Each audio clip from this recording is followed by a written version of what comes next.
The following episode profiles the historical connection between 18th Street and the Mexican Mafia. The historical relationship between the Mexican Mafia and Sureño urban street terrorists can be graphically highlighted throughout the Southern California landscape in virtually every Mexican gang neighborhood. This episode will focus on Calle 18, 18th Street. Between 1985 and 1995, in Los Angeles alone, there were 154 homicides linked to the 18th Street Gang in what was called the Decade of Death. Like every Mexican street gang in the Southland, 18th Street is comprised of various cliques or subsets that correspond with groups of similar age members who grow up together. The detailed history of 18th Street's formation will be covered at another time in another episode. Formed in 1966 in the Rampart district of West Los Angeles, Barrio 18th Street entered the street gang picture and would become a formidable force in the gangster world. Boasting a made Mexican Mafia carnal enhances the status of a Mexican street gang. By the conclusion of the 1970s, all major Mexican gangs in Los Angeles and most of Southern California were represented by full-fledged Mexican Mafia members. Manuel Tristan was also known as Smiley from 18th Street and was the first representative from its ranks. Made in the mid-1970s and somewhat obscure, Smiley was later followed by several more prominent members, three in particular who would forever impact the connection between 18th Street and the Mexican Mafia. According to the Los Angeles Almanac, in the year 1995, there were 807 gang-related homicides in the county of Los Angeles. During this time period, MacArthur Park was being disputed by several Sureño gangs, including MS-13 and 18th Street. The park and surrounding area was and still is to some extent a shopping mall for illicit activity where one can purchase drugs, fraudulent documents such as green cards, driver's license, and social security cards, counterfeit merchandise, and prostitution. My most recent published book is titled The Unholy Alliance, Mexican Mafia, Cartels, and Sureños. International gang expert Nelson Arriaga is the contributor of Chapter 12, titled Sureños, Domestic and International, where the birth and emergence of the 18th Street Gang is described. Much of what you will see in this episode is captured in this book, available at policeandfirepublishing.com. There are three major gangs that originated in Los Angeles, operating in several countries. 18th Street, MS-13, and Florencia 13 are at the top of the list. I would never even think of ranking them in order of most dangerous, most influential, or most membership. All three are of the same evil species and caliber, and each of these three gangs represent a high security threat. The three most historical and significant OGs from 18th Street in connection with the Mexican Mafia prison gang were VESI, NITE Castro, and Puppet Martinez. They were from a period I refer to as the MS Pepsi generation. In the 1980s, Vevesi Sagato, aka VESI, was extremely active as a member of the 18th Street Tiny Winos clique. VESI was the first Samoan to be recruited into La M and was a well-known street intimidator. When the Columbia Little Psychos clique was formed in 1985, they became VESI's primary group of 18th Streeters he worked with for conducting street business. During this time period, Ruben Castro, also known as Night Owl, from the 18th Street Shadow Park locals, was operating on the outside. Night Owl was a hope-to-die tecato, a heroin user, who was loved by his 18th Street homies and looked up to as a neighborhood OG. Francisco Martinez, also known as Puppet, from the 18th Street Pico gangsters, was next in line and he paroled from prison sometime in the 1980s. Joining fellow 18th Street Carnales, VESI, and NITE, Puppet discovered his Pico gangsters clique had disbanded, so he took up with VESI and the Colombia Little Cycles for the negocios at hand, the business.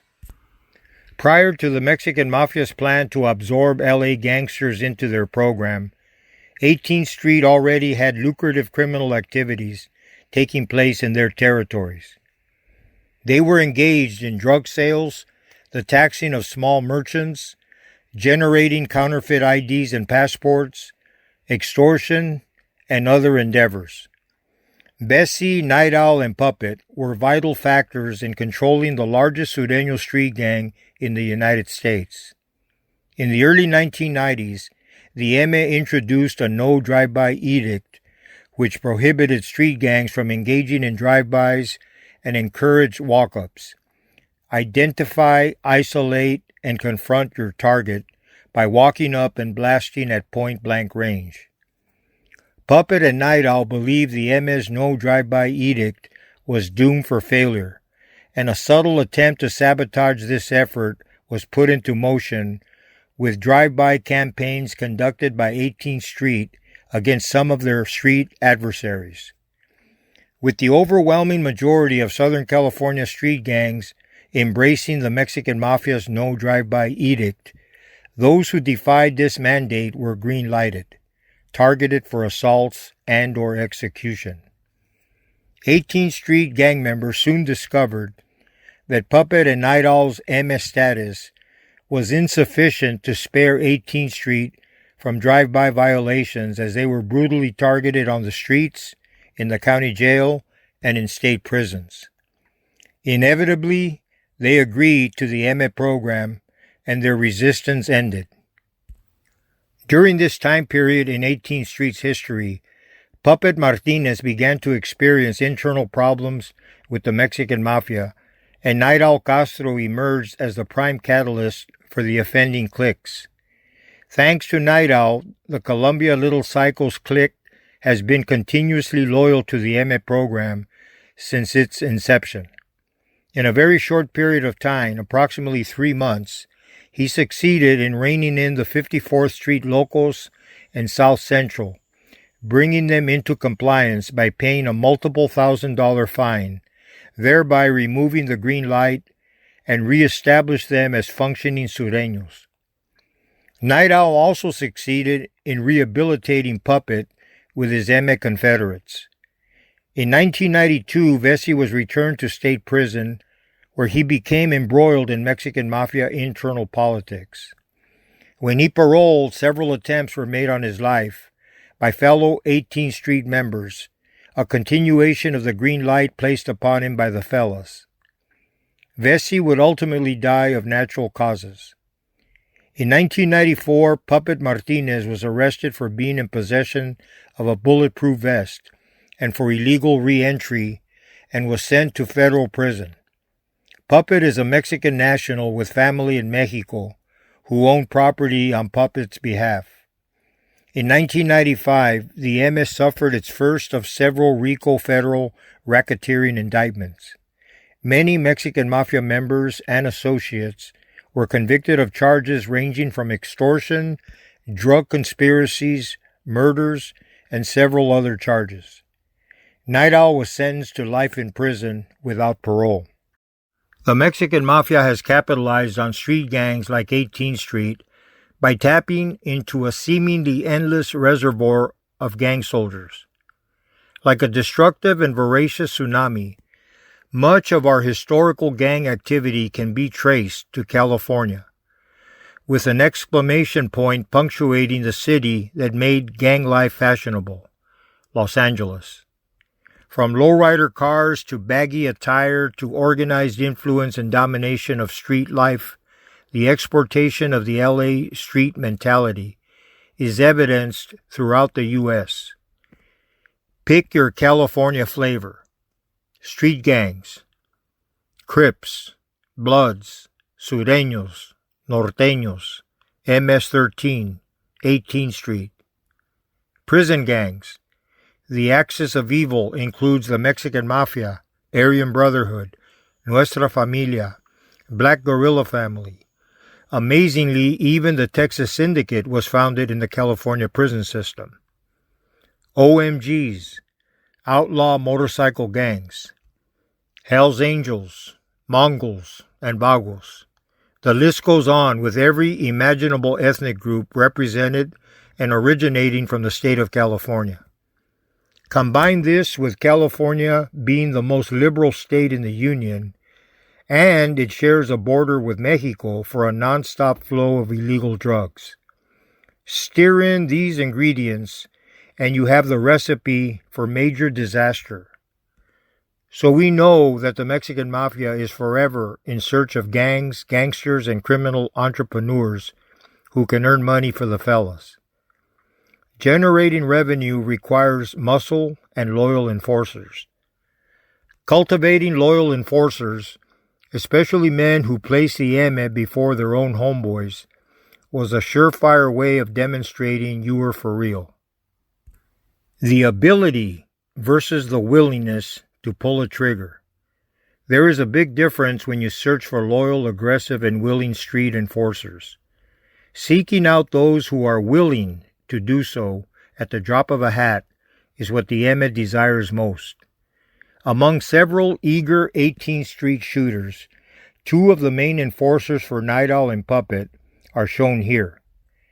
Anthony Zaragoza, also known as Coco, and Juan Romero, aka Termite, performed several street executions for La M on the streets of LA from the 1990s to the early 2000s.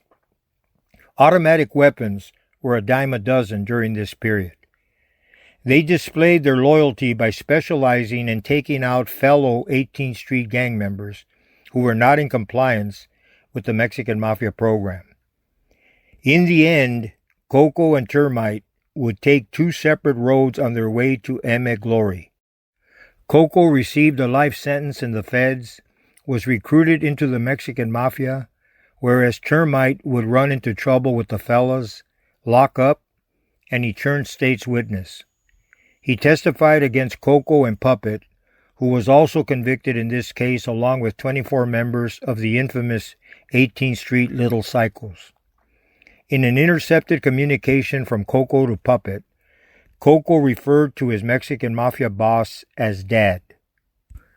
As mentioned earlier, Puppet Martinez was already in federal custody when the indictments were handed down. He was charged and convicted of operating a racketeering enterprise out of his prison cell and relying on his wife, Janie Garcia, as his trusted surrogate and field commander. This was not uncommon with the fellas, as many of them employed the services of their women. After all, who better to trust as your financial advisor and facilitator? The 18th Street gang members affectionately referred to Puppet and Janie as Dad and Mom. Janie, who is shown in this photo with Puppet, was nicknamed the Lady Boss or Black Widow by Sureños and 18th Street gang members. On February 4, 2003, Francisco Puppet Martinez was sentenced to life in prison plus 60 years after being convicted for running the Columbia Little Psychos in a criminal enterprise. Puppet has been housed at the ADX Supermax facility in Florence, Colorado since his conviction. He is one of over a dozen Mexican Mafia members housed at this federal prison, and there are over 20 made members with life sentences throughout the Federal Bureau of Prisons. On December 8, 2008, 9 leaders of the 18th Street Gang were named in a suit filed by Los Angeles City Attorney Rocky Delgadillo, demanding civil damages on behalf of residents of 2 LA neighborhoods. Taking a page out of the DEA and federal government, this lawsuit against gang leaders was the first of its kind for the city of Los Angeles. Ruben Night Owl Castro and Frank Puppet Martinez were named along with Araceli Traviesa Bravo, Michael Mousy Pineda, Jose Wicked Alvarez, No Little Duster Chavez, Efraín Dandy Boy Torres, Jose Toro Perez, and Sergio Tricky Pantoja. Some of the higher-placed 18th Street crew leaders working under Puppet and Night Owl were referred to by LAPD gang officers as the $1 Million Club. One of the gangsters owned a Godfather-like compound equipped with surveillance cameras and electronic gadgets. From some of the traceable monies, Puppet was accused of generating approximately $40,000 a month from his Supermax cell, and authorities confiscated a stash over $440,000 from one of Puppet's relatives, which was connected with 18th Street gang criminal endeavors. On January 15, 2009, under the 2008 Amendment for Criminal Assets Seizures, the City of LA won a $5 million civil judgment against 18th Street. These guys don't employ bookkeepers, but their collective revenues cannot be measured. I can only tell you that the average prison inmate, dozens of them serving life sentences, do not generate this kind of revenue from a prison cell. Like Puppet, Ruben Night Owl Castro successfully oversees his street operations by the use of family and legal facilitators. Night Owl controls the Shadow Park locals and the Hoover locals from his maximum security ADX prison cell. Already serving multiple life sentences, he received an additional 27 years and 3 months on November 18, 2009 for racketeering. Such overkill, you would think, would be an exercise in futility for the government. Once you have someone of this caliber secure with, say, 2 life sentences or the equivalent thereof, bringing them out from a high-security confinement to become defendants or witnesses in criminal trials only succeeds in giving them a free bus ride. Outside court cases increases the ability for prison gang members to communicate easier with others to further their criminal business. They gain access to attorneys who are used for transmitting messages, instructions, and other communications. It also heightens the prospect of an escape attempt with multiple avenues of possibilities to consider. Some members will intentionally pick up a new case for the purpose of initiating a series of court dates from which they can extend their operations and increase their chances of a long-shot development that could work in their favor. To pick up a new case, a new beef, means committing a felony offense, such as an assault or murder, that could warrant extended prosecution. Well into the 21st century, other active Mexican Mafia members from 18th Street include Jorge Gonzalez, also known as Caballo, who is in the California State Prison System, and Anthony Zaragoza, a.k.a. Coco, doing life in the feds.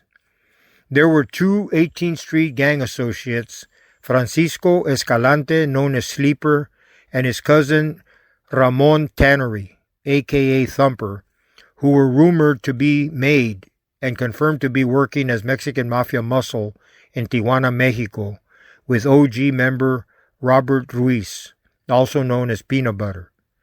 Mexican Mafia fugitives have always enjoyed the safe haven of eluding American justice by heading south of the border and enjoying the sheer bliss of mixing heroin business with pleasure.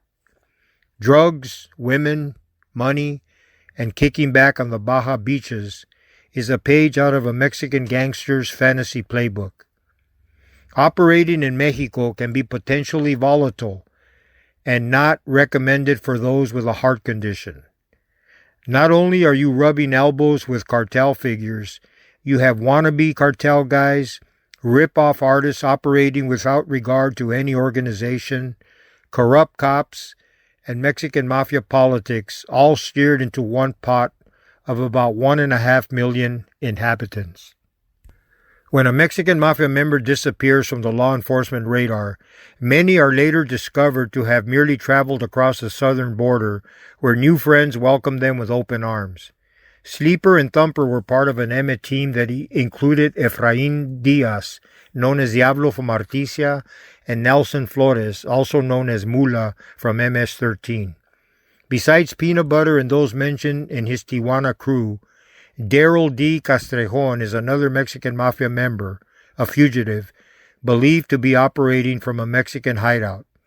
Running from United States justice, avoiding the intense FBI and law enforcement detection back home, and operating where law enforcement either doesn't know you or can oftentimes be friendly to criminals, are major pluses for the fellas.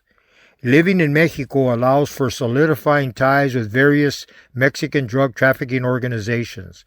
It also allows La M the luxury of comfortably expanding its presence by conducting transnational criminal activity working with Mexican Mafia associates.